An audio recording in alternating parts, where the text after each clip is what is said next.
Yeah. Look at that. Look at that phone. Look at it. Now respect it. That's Double Dragon 4, bitches. That's double the fuck dragon. You gonna learn today. Let's get it in. Play my intro music. Do you wanna dance?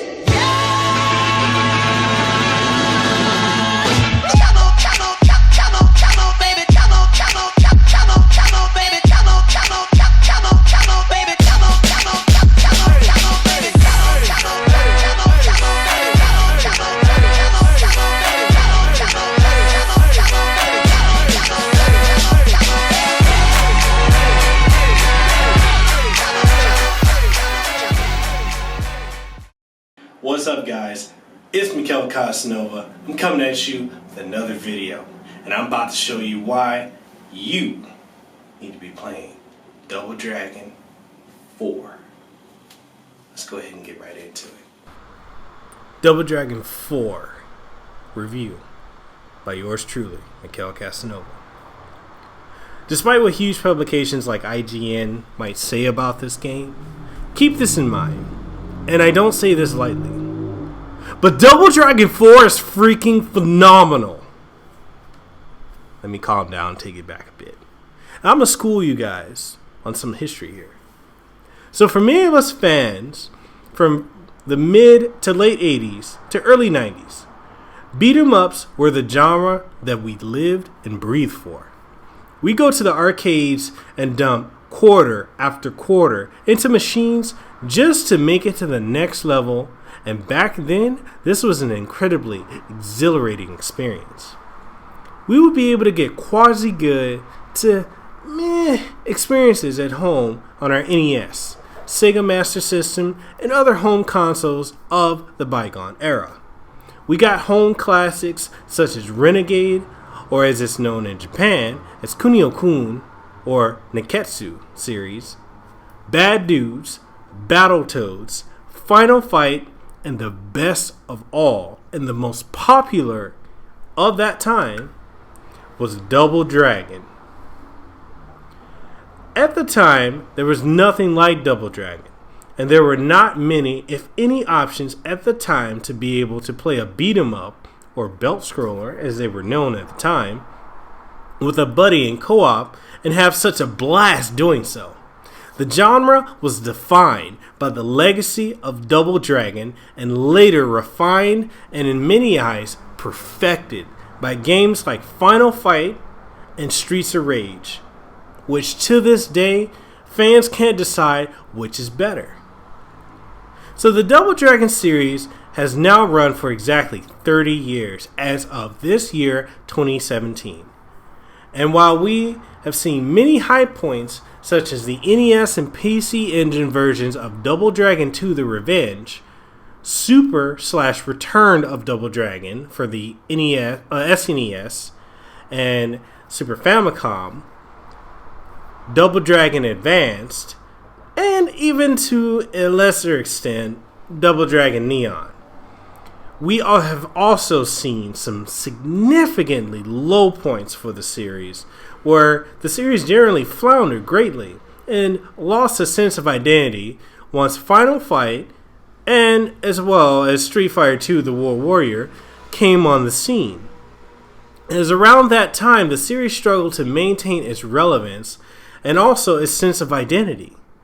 We went through the series trying to port the original arcade trilogy to every single console under the sun, as well as trying to transition into the style of a fighter with the horrendous, and I mean disgustingly horrendous, Double Dragon 5 The Shadow Falls, and the significantly better, yet it's still a Street Fighter ripoff, Double Dragon for the Neo Geo and PS1, and even going as far as to have an unofficial spin-off sequel to that fighter in Evoga's Rage of the Dragons, which was also merely an okay Mark of the Wolves style tag team fighter. And if you don't know what Galro Mark of the Wolves is, go to PSN or even go to Steam your Android or iOS device to look it up. It's definitely worth a download. The game's amazing. In 2003, we saw a return to form with the GBA classic Double Dragon Advance, which was a reimagining of the original Double Dragon with a mixture of the mechanics from the first 3 Double Dragon games, as well as the SNES and Super Famicom only Super/Return of Double Dragon, which made the game a dream to play, especially co-op, and added so many moves from blocking, counters, reversals, charge attacks, you name it. It was phenomenal. And then we had many mobile phone ports, as well as the way forward reimagining of the series in Double Dragon Neon, which itself had an interesting, if somewhat insulting, take on the 80s classic with some RPG elements added. And while it played pretty good, it simply just wasn't Double Dragon in spirit. It made a mockery of the series, especially when you got to the end, or not even when you got to the end, when they introduced Skullmageddon as the main bad guy. It was a mess. So if this seemed like a long trip down memory lane, then yeah, you're right, it is. This was done so that you, the viewer, who may not be familiar with the franchise, may know how far the series has come in its 30 years.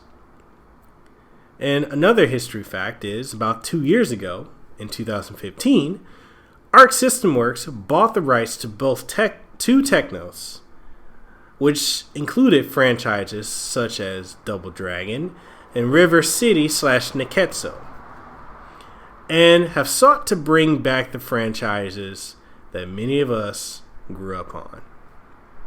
So let's go ahead and get this out of the way, because a lot of you are thinking this right now.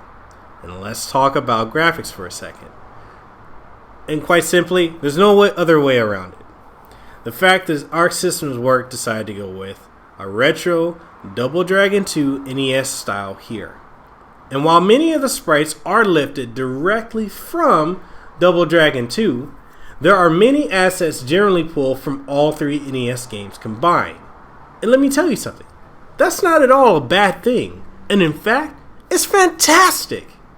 You see, many are complaining that the game looks dated. And while yes, compared to, hell, everything that is out now, it is dated. However, keep in mind that this is a sequel to Double Dragon 2, and the official canon story of the series is from the NES trilogy, and not any of the arcade or other console ports. So with that in mind, it makes a lot of sense. True, they could have made the graphics in either 3D, in the vein of Guilty Gear Xrd, or even 2D hand-drawn in the vein of BlazBlue. But they didn't, and so there's no reason to continue to complain about it.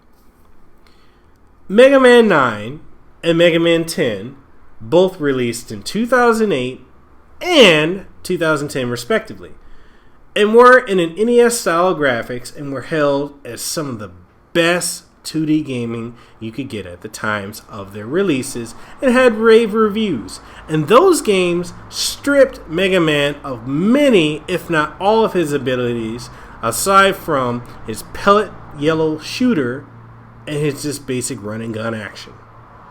No longer do you have charge shots, sliding, or any of the rush add-ons.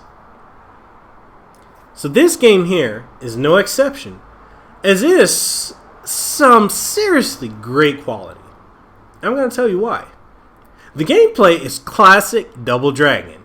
It is, in my opinion, the best Double Dragon when compared to the original 3 NES games, coming only second to the GBA remake and the Japanese-only Return of Double Dragon for the Super Famicom.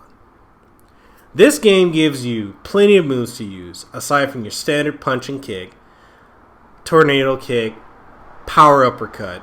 You've got many new moves, which you'll discover along the way, as well as the option to choose for the first time ever when you start a new game whether you'd like to play as Billy or Jimmy, as both have unique moves of their own, Similar to how the Android and iOS remakes of the GPEL port gave you unique moves for either brother.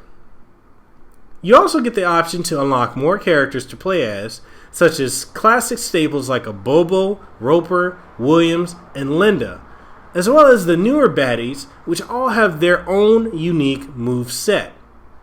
There's also a 2-player duel mode, which lets you fight one-on-one in the same arena the Double Dragon 1 on the NES had, except in this case, it's not a crappy take on a 1v1 like that one did, and doesn't use different sprites or movesets, and instead uses the same sprites as the story mode does and can be fun. There's also Tower Mode, which has over 100 floors to complete in a survival style setting, with you only having one life, which gives the game some serious challenge outside the main campaign and has unlockables. Speaking of the campaign, it has more than 10 missions, all littered with numerous enemies and platforms and obstacles. And unlike the original games, there's no flicker or slowdown when there's more than 3 characters on screen, or when you're playing co-op. In fact, this game throws so many enemies at you at once that it can almost be overwhelming when playing single player mode. But with the mastery of techniques that are present, you can easily take out the mobs. The game has cutscenes to flesh out the story, and it seems like Arc System Works has realigned the timeline of the series so that this is a sequel to Double Dragon 2 and not Double Dragon 3. Hence, the new canon order of the story is Double Dragon 1, Double Dragon 3, Double Dragon 2, and finally Double Dragon 4. And yes, Machine Gun Willie is dead. Let's talk about the music for a second. The music in this game is classic Double Dragon.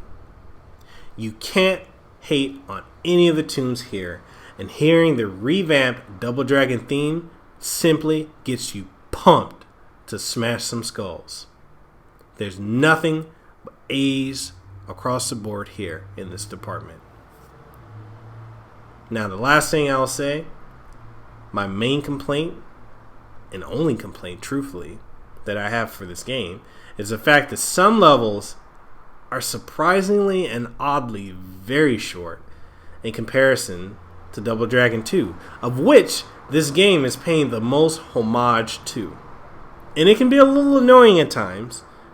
However, there are so many different backgrounds and locations and just different things that this has even Double Dragon 3 beat in the variation category, as well as scenery.